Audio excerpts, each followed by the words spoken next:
दोस्तों आज के वीडियो में मैं बताऊंगा कि अपना पूरा का पूरा पेंशन का पैसा यानी पुराने कंपनी का पेंशन का पैसा और नए कंपनी का पैसा साथ ही आप कैसे विड्रॉल कर सकते हैं। तो इसके लिए कैसे आपको फॉर्म भरना है चलिए मैं बताता हूं, और कुछ बातों को अगर आप ध्यान में रखते हैं तो फिर आपका पेंशन का पैसा ना ही फंसेगा और ना ही आपका फॉर्म कभी रिजेक्ट होगा। ठीक है, बस एक से दो बातों का ध्यान जरूर रखिएगा। चलिए मैं बताता हूँ। तो देखिए दोस्तों, पेंशन का पैसा निकालने के लिए आपको पता ही है कि ईपीएफओ के पोर्टल पे जाना पड़ेगा। तो देखिए यहाँ पे गूगल क्रोमो है, पहले मैं इसे खोल लेता हूँ और मैं इसमें टाइप करूँगा ईपीएफओ। ठीक है, सेम आपको ऐसे ही करना है जैसे मैं बता रहा हूँ। अब यहाँ पे ईपीएफओ टाइप करके आप एंटर कर लेंगे। यदि आप इसे मोबाइल पे खोल रहे हैं, मोबाइल पे अप्लाई करना चाहते हैं, तो जैसे मैंने गूगल क्रोमो खोला वैसे ही अपने मोबाइल पे गूगल क्रोमो खोल करके उसको क्या करिएगा कि डेस्कटॉप मोड में कर लीजिएगा, ताकि आपको अप्लाई करना आसान रहेगा। जैसे मैं कर रहा हूँ वैसे ही स्क्रीन आपको भी मिल जाएगी। अब देखिए यहाँ पे नीचे आइए, देखिए यहाँ पे फॉर एम्प्लॉय ये वाली सेक्शन हम लोग के लिए है। तो फॉर एम्प्लॉय ये वाली क्लिक करके आगे बढ़ेंगे। जैसे ही क्लिक करेंगे तो एक employ provident fund organisation India की साइट आपके सामने दिखाई दे देगी। थोड़ा सा आप नीचे आएंगे तो देखिए यहाँ पे सर्विस यहाँ पे हेडिंग मिल रही है, और उसके दूसरे नंबर पे एक जो है लिंक है member UN online service OCS OTCP. ठीक है, दूसरे वाले लिंक को क्लिक करके ओपन करना है। अब आपके सामने अगर ऐसा अलर्ट मिलता है तो आप इसे ओके कर लीजिएगा, स्किप कर लीजिएगा। ठीक है, अब हमारे सामने यहाँ पे दिखाई दे रहा है मेंबर ई सेवा का पोर्टल। ठीक है, अब आपसे इसमें पूछेगा कि यूएन नंबर डालिए और पासवर्ड डाल करके लॉगिन करिए। तो आपके पास यूएन नंबर होगा और पासवर्ड नहीं है, तो आप यूएन एक्टिवेट करके अपना पासवर्ड बना सकते हैं। यदि यूएन एक्टिवेट है, पासवर्ड भूल गए तो पासवर्ड यहाँ से फॉरगेट करके नया पासवर्ड बना सकते हैं। हालांकि ये दोनों वीडियो का लिंक मैं इस वीडियो के डिस्क्रिप्शन में डाल दिया हूँ, आप जा करके देख करके एक्टिवेट भी कर सकते हैं, या एक्टिवेट है तो पासवर्ड भी बना सकते हैं। ठीक है, अब चलिए मैं यहाँ पे इवेंट डालता हूँ, पासवर्ड डालता हूँ और लॉगिन करके बताता हूँ। तो देखिए मैं यहाँ पे इवेंट डाला, पासवर्ड डाला। ठीक है, अब मैं करता हूँ साइन इन। यहाँ पे देखिए कैप्चा है, इस कैप्चा को यहाँ पे भरना पड़ता है। कई बार ईपीएफओ इसे हटा देता है, इस कैप्चे को कई बार ला देता है। ठीक है, अभी जो है हट गया था। ठीक है, अब देखिए यहाँ पे मैं करता हूँ साइन इन। ठीक है, साइन इन करने के बाद आपके आधार लिंक मोबाइल नंबर पे जो पीएफ में भी लिंक है उस पर एक पासवर्ड जाएगा, ओटीपी जाएगा, 6 डिजिट का होगा, ध्यान रखिएगा 6 अंक का। उसको यहाँ पे एंटर करिएगा। ठीक है, और ये कैप्चा है ना, इसको यहाँ पे डाल लीजिएगा। ठीक है, देखिए मैं यहाँ पे ओटीपी डाला और सेम यही कैप्चा, अगर स्मॉल में है तो स्मॉल लिखना है यहाँ पे, और कैपिटल में बड़ा वाला पी है तो बड़ा वाला लिखना है। ठीक है, सेम ऐसे ही भरना है। उसके बाद आपको क्या करना है, सबमिट पे क्लिक करना है।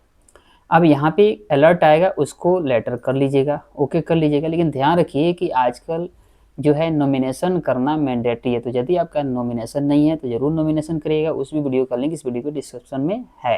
ठीक है, अब देखिए यहाँ पे आपको क्या करना है कि ऑनलाइन सर्विस यहाँ पे देख रहे हैं, home view manage account online service. ठीक है ना, इस पर आपको क्लिक करना है। उसके बाद पहले ही वाला ऑप्शन आपके सामने क्लेम फॉर्म, ठीक है ना, ये वाला आप खोल दीजिएगा। ठीक है, उसके बाद स्टेप 1 में इसमें आपसे पूछेगा बैंक अकाउंट नंबर। तो आपको वही बैंक अकाउंट नंबर डालना है जिस बैंक के अकाउंट की केवाईसी कर रखी है, यानी कहने का मतलब वो बैंक आप पीएफ में लिंक करवा रखे हैं। ठीक है, तो यहाँ पे चलिए मैं बैंक अकाउंट डालता हूँ और क्लिक करता हूँ वेरीफाई। जैसे किया तो ये एक वार्निंग आ रहा है, वार्निंग से डरना नहीं है, इस पर यस करना है। ठीक है, उसके बाद आपके सामने ग्रीन ऐसे टिक बन जाएगा कि अकाउंट आपका वेरीफाई हो गया, इसी में आपका पैसा आने वाला है। ठीक है, अब थोड़ा सा आप नीचे आएंगे तो यहाँ पे मिलेगा प्रोसीड फॉर ऑनलाइन क्लेम, इसको क्लिक करके आपको आगे बढ़ना है। ठीक है, अब देखिए मैं क्लिक कर दिया, अब ऐसे इंटरफेस आ गया। अब यहाँ पे नीचे देखिए, ये सबसे आपको मतलब नहीं है, नीचे है कि I want to apply for select claim option, इसमें से फॉर्म आपको मिलेगा। जब आप इसे क्लिक करेंगे तो देखिए इसमें इतने सारे फॉर्म आ गए हैं। यदि आपको इतने सारे फॉर्म दिखाई नहीं देते हैं तो इसका मतलब कि आपने अपने पीएफ में रिजाइन नहीं किया है, तो रिजाइन जरूर अपडेट कर लीजिएगा, उसके बाद ये फॉर्म दिखने लगता है। ठीक है, यहाँ कई सारे लोगों को दिखता भी नहीं है। ठीक है, अब देखिए आपको पेंशन निकालने के लिए, अब यहाँ पेंशन निकालना है पिछले भी कंपनी का और जिसमें करेंट में काम कर रहे थे वो वाला भी। तो ये फॉर्म दूसरा सेलेक्ट करेंगे, only pension withdrawal form 10C, ये वाला आपको सेलेक्ट करना है। यहाँ पे तीसरा स्कीम सर्टिफिकेट 10C नहीं सेलेक्ट करिएगा, नहीं तो पैसा नहीं मिलेगा, इसलिए मैं बोला कि ध्यान देते जाइए। ठीक है, अब दूसरा वाला यहाँ पे मैं क्लिक करके सेलेक्ट कर लेता हूँ। देखिए आया only pension withdrawal from 10C। यहाँ पे एम्प्लॉई एड्रेस पूछ रहा है।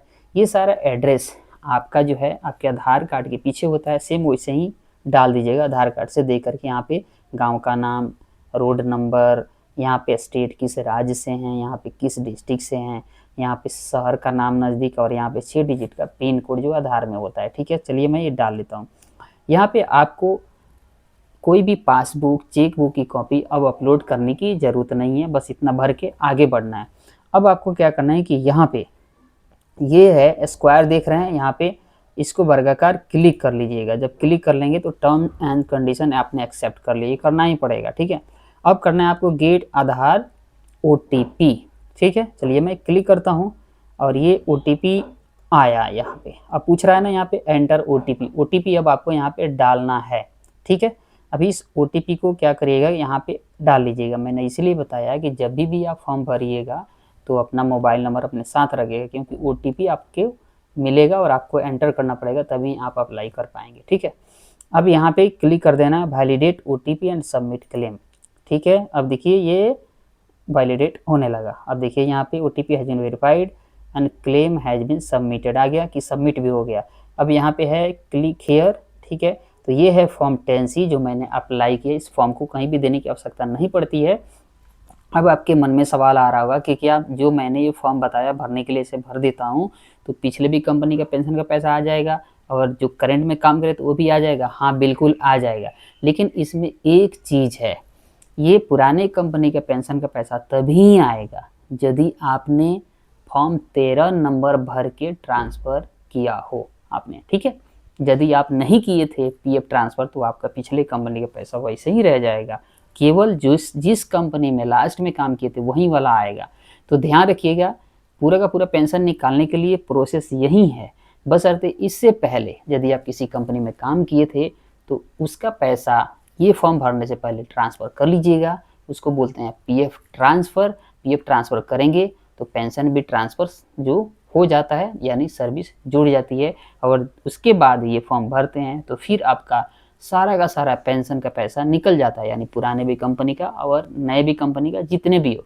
तो आप ट्रांसफ़र ज़रूर करते रहिएगा अपना PF, ताकि आपका पेंशन की सर्विस भी जुड़ता जाए और आप अपना पूरा का पूरा पेंशन निकाल लें। इसके अलावा आपके मन में कोई भी सवाल है तो आप ज़रूर कमेंट बॉक्स में लिखिएगा, जो भी आपकी राय होगी। ठीक है, या फिर अप्लाई कर रहे हैं, किसी प्रकार की एरर आपको मिलती है, दिक्कत होती है, तो उसका स्क्रीनशॉट जो है मैं अपना मोबाइल नंबर दिया हूँ इस वीडियो के डिस्क्रिप्शन में, उस पर ज़रूर भेजिएगा। मैं उससे संबंधित जानकारी लेकर के आप लोगों को ज़रूर दूंगा, ताकि आप लोगों को सॉल्यूशन जल्दी जल्दी मिल पाएगा। उम्मीद करते हैं कि दोस्तों ये वीडियो ज़रूर हेल्पफुल रहेगा। मिलते हैं अगले वीडियो में, तब तक के लिए नमस्कार, बाय बाय। चैनल को नए देख रहे हैं या सब्सक्राइब नहीं किए तो ज़रूर सब्सक्राइब कर लीजिएगा, ताकि EPF और जो है कंपनी से जुड़े सारी, नौकरी से जुड़े सारी अपडेट आप लोग को मिलते रहे।